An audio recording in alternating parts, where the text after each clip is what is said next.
At the moment, as we speak, there are 10,800 Palestinian political prisoners inside prison. Many of them have lost their lives inside prison. We have children hostages, and they're put under military detention. Children. 450 children, and these are the numbers. We keep hearing about Israeli hostages, but rarely do we hear about Palestinian hostages. We're going to now speak with Barghouthi because his father is one of the captives. What do you want people to know about Palestinian hostages?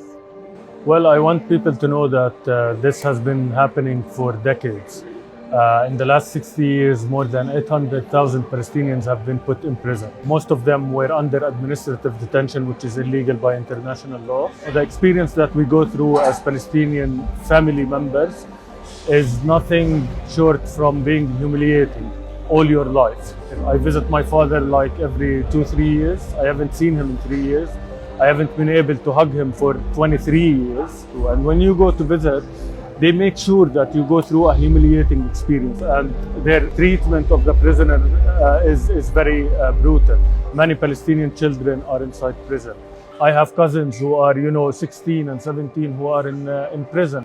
They lose so much weight, they get tortured, they get beaten. And when they get out of prison, you don't even recognize them. With my father's case, he's been sent to solitary confinement for 2 years. He's been assaulted 3 separate times. The last time they dragged him into an area with no camera surveillance.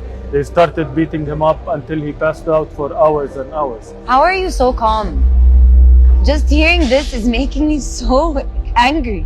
I think, listen, my father has taught me always that hopelessness is a privilege that we don't have as Palestinians. At the beginning, I felt so much anger, I felt so much rage inside me because, first of all, it took me minutes until I recognized this is my father. I couldn't recognize him. He lost so much weight, he looked like he aged so many years in the last 2 years.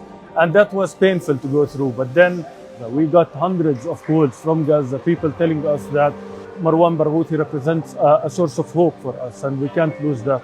So for them, we had to stay strong, and we know that my father is always gonna stay strong. How is your mother in all of this? I always say if I need like an hour to talk about my father, I need days to talk about my mother.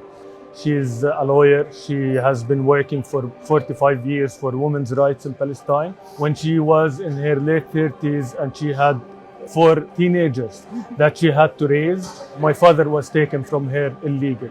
And instead of feeling sorry for herself and crying for herself, which she had all the right to do so, she raised us. She completed her master's degree in law.